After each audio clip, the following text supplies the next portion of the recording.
Hey, what's going on, guys, and welcome back to Monster Tamer News, the segment on this channel where we go over the past week's happenings in the world of monster taming. This week has been absolutely nuts, to put it bluntly. So first of all, DokeV is back, which is a complete blindside to me and pretty much everyone else. Then we got the announcement of Monster Ranchers 1 and 2 being remastered and coming to the West, another complete blindside. Then we got the Untamed Isles Kickstarter, which went live 2 days ago, and a whole lot more. That said, make sure to sit back, relax, and let's dive right in.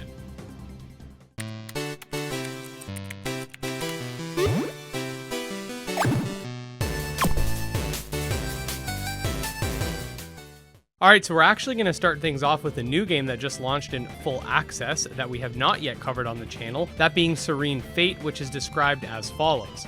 A handcrafted fantasy RPG that delves deep into the churning depths of magic. Explore a retro-inspired world bustling with a rich story, unique mechanics, and fearsome monsters.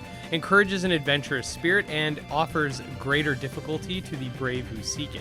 We will be playing this game likely either on Tuesday or Wednesday on stream to celebrate the launch, so definitely stay tuned for that. Next up, we got the Untamed Isles Kickstarter, which just went live 2 days ago and has already amassed over $70,000, that's New Zealand dollars, out of its $200,000 goal. The game is a monster taming MMO RPG that will have a wide array of features, including but not limited to limb swapping, turn-based strategic combat, complex breeding mechanics and types, subtypes for each monsters, persistent battles, which means that you can watch other people in battle in the actual overworld right in front of you, proximity voice chat, a sort of wilderness-esque PvP area where you can force others into battle and take their loot, blockchain integration, and a whole lot more. This game honestly looks like it's going to be a crap ton of fun, and the devs have already secured a lot of outside backing as well, and have a plan for an early beta within the next few months.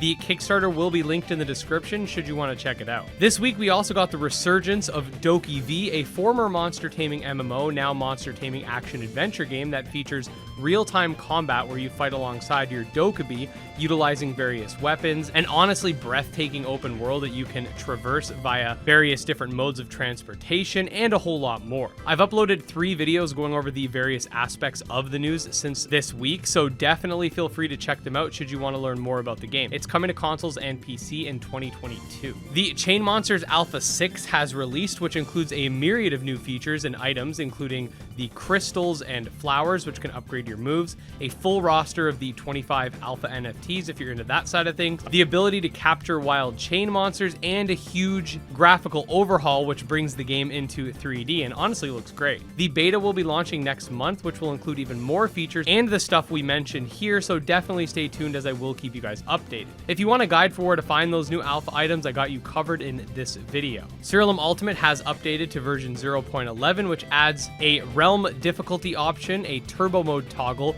a ton of new nether realm spells, traits, costumes, creature skins, and decorations, various changes which add quality of life. For example, you're able to hold more decorations than before, and a ton of bug fixes. For the full list of patch notes, you can check them out at the Serial Ultimate Steam page. Now, Monster Rancher 1 and 2 DX have been confirmed to be coming to Nintendo Switch, PC, and iOS on December 9th of this year, and will include some new features and some sort of library that will compensate for the disc feature that was present in the originals. I do have a video planned going over Monster Rancher as a whole in the near future, and one regarding the implications of the new disc system.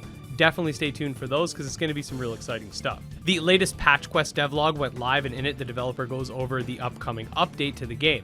This update will include the fossil and volcanic biomes that were present before, however were moved just prior to early access launch and are now revamped. The video itself acted as a small preview of what's to come and includes an array of new areas and bosses, but I'm just going to play a sped up version of it here for you guys to enjoy.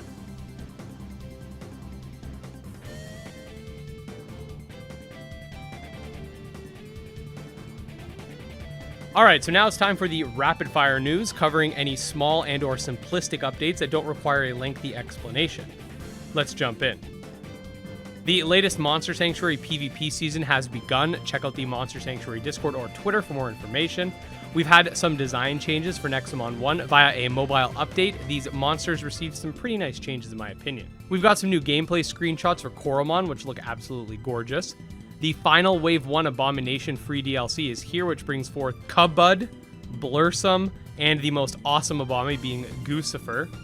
The Necromancer's Gift Steam page is now live. You can definitely wishlist it and check it out. It'll be linked below. Ninth Dawn 3 is currently 45% off on Steam. The Laxadays devs have launched their new website. A Monster Crown patch went live, which most notably added Plumo and Tearhair to the game, as well as codes, which will allow you to obtain them. Check out their Steam page for the codes and more information. The latest Kindred Fates newsletter just dropped, and in it the devs have stated that they've implemented the memorial and storage systems, and that they're going to be working on single-player development and more access in order to meet an internal milestone. A new gremlin was revealed, being Pigstick, another gremlin based off of the Three Little Pigs. He has some different animations and a bit of lore to go alongside him, so let me know if you guys want me to do a monster taming newsletter, which will in part include the Gremlins update as well. It's been a while since we've done one of those. We got some new Myth Caller gameplay clips, a couple mounting animations for Paleo Pines, a sheep, or I think it might be a ram blob for Ova Magica, a new Mython for Mython Island called Pinvolt,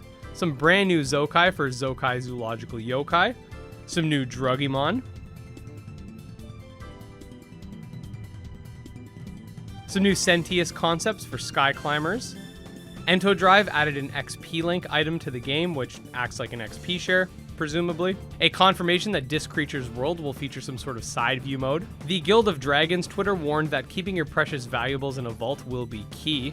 We get to see the evolution selection menu for Demon Lock, some battle gameplay for Evomorphs, some new Planos for Final Stardust, and finally just a reminder that Monster Harvest will release on August 31st for you farming and taming fans. But yeah, that's pretty much it for the video, guys. I'm especially excited for the fact that Monster Rancher is coming in December, as well as the DokeV information that we got. I'm really glad that we got some DokeV stuff, especially because I've been checking this Twitter page for the past year for Monster Tamer news specifically, and each time I'm like, oh, why am I even checking? There's never anything new. But finally, we got something. And other than that, the Untamed Isles looks pretty interesting, so I do recommend at least checking out their Kickstarter and looking at all the features that they have planned, and perhaps backing if you are enticed. That said, if you did enjoy the video, please make sure to give it a like. If you are a fan of the monster taming genre, this channel covers monster taming games as its chief focus. That is what we do here, so definitely subscribe and I'll keep you guys up to date on all things monster taming. I'll see you guys next time. Peace.